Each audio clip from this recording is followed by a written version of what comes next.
Ryan Kyle seemed to really settle down in the second half there. I guess how would you assess his play and how he came out? And just as a team too, you kind of seemed a little bit flat. I mean, was that something that you kind of saw it might be the case in practice this week, or no? Couldn't quite understand what was going on there in the first couple drives. Didn't quite get in sync on offense, and then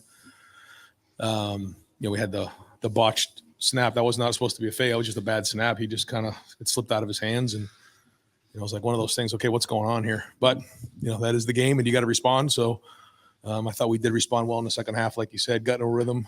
The number one goal is to be 1-0 on Saturday, so check that box. We want to play well in the second half, check that box. We wanted to start fast in this game, didn't get that done. So we got to look at why that is. But, yeah, you can start to see the rhythm again in the second half, similar to kind of, how we got in that 2-minute drive 2 weeks ago. So got to look at that and figure out why that is. But some real good play by Marvin Harrison, and we needed that, because they were putting a lot of guys in the box and left the middle of the field open at times, and we took advantage of that in the second half. Over to the left, Bill Rabinowitz, Columbus Dispatch, and then Nathan Baird. You were coming off an off week, an emotional win, and I know you respected Maryland. What do you attribute the early struggles to? I don't know. I don't. I wish I had an answer to it, but you just got to keep. Shooters keep shooting. You just keep shooting and push through it. But no, I don't really have a good answer for it, other than we got ourselves off schedule and then found ourselves in some third and bad situations, which is why the third down looks the way it does. One thing about the third downs a couple weeks ago we did a nice job of is we stayed in pretty manageable situations. This was not the case today, so didn't quite get that done. But overall, I was pleased with the second half, but not the first. Played any explanation for that? Yeah, so we expect him to be ready for next week. It was one of those things where the question was if he played in the game, could he have a setback if something happened in the game? The answer was yes.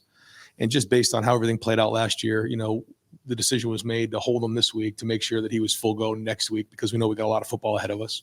And so we have a ton of confidence in Chip and in my end to go ahead in the game and go play. And they did. But excited to get Trey back for next week. He could have played in the game, but the decision was made. Over to the right, Austin Ward, Rivals, the podcast, and then Stephen Means.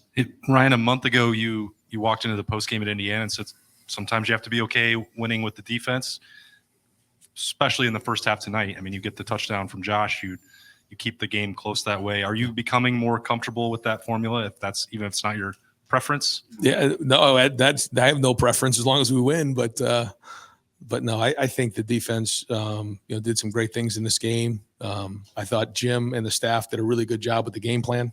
I thought, they were a step ahead just in terms of the defenses that we were in.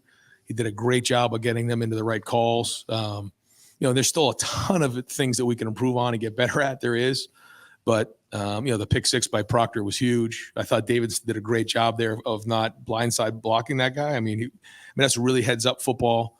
We got too many penalties on here. We got to get that all cleaned up. But I think our guys are playing hard. And I think that's the thing to me. Like, there's certain things that we can clean up, some things that were close, but our team is playing with passion. They're playing physical. They're playing hard. I mean, to see Josh make that play and then run down on the kickoff, stick the guy inside. I think it was inside the 20-yard line.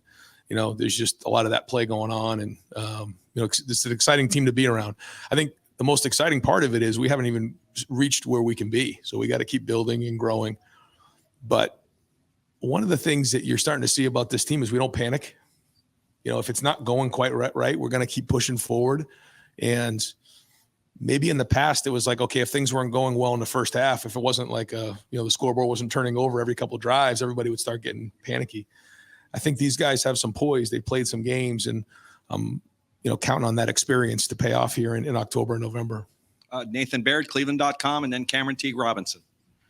Ryan, as you assess things during the off week and you looked at offensive line personnel, was there any revisiting of the five guys you're playing there right now? And what is your concern level? I know you're saying not panicking like within a game, but like what's your concern level of that situation being the thing that kind of holds this team back? Yeah, I gotta watch it one more time and just see where we're at with what's going on. I know that there's a lot of guys in the box. They're going to stop the run, and that opened up the pass game in the second half. But I don't know exactly what our numbers were. I know I think it was less than 100 yards. I know the big sack probably took away some of it, but I think we were just over 85 yards or so rushing, and we expect to be higher than that.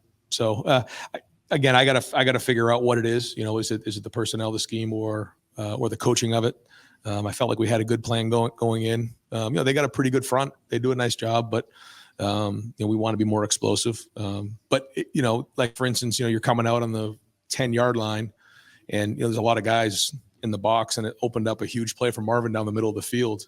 So those are the things that we have to do. Is if they're going to put that many guys in a box, then we got to be able to throw the football, with what we have. But at the same time, when the box looks right, we got to be efficient. And I'll look at that, and when we have our press conference on Tuesday, I'll probably have a better answer for you. Okay, I'm going to ask people back there at the tables to clear your computers off. We're going to keep asking Coach some questions. We're going to have 2 more for Coach up here, and then I'm going to bring some players in at those tables. So if you're at the table, I need you to clear off there. A couple more for Coach right now. First of all, Stephen Means, Cleveland.com over to the right, and then Clay Hall. Just for starting, how was Emeka right after this game? And then also, just you're talking about Kyle a little bit. What did you just think of his day today? I think he would tell you, he felt better about the second half than he did the first. Made some nice throws. Wishes he had some back, but yeah, I thought played well there. I don't know what exactly the numbers were in the second half, but that's what our expectations are. And I know he wants to be great, and we'll look at it and try to get better. But and then with Mecca, they're evaluating him now. Doesn't seem like something major, but I don't really have much of an answer for you right now. Over to the left, Cameron Teague Robinson, the athletic, and then Dan Hope. Ryan, it's a tough challenge to contain a quarterback like Maryland has with the pass rush. Yeah. Just kind of your thoughts on what those guys up front did, kind of chasing him, keeping him running around. There was some good plays and some ones that he snuck free on for sure. Yeah, and you can see sometimes we're bringing 5 or 6, and then there's sometimes we're bringing 4, sometimes we're bringing 3, and then so what you do is you try to change up the look in the back end for him. Are there 8 guys in coverage, 7 or 6? Sometimes 0. There was a couple that we brought 0 pressure on.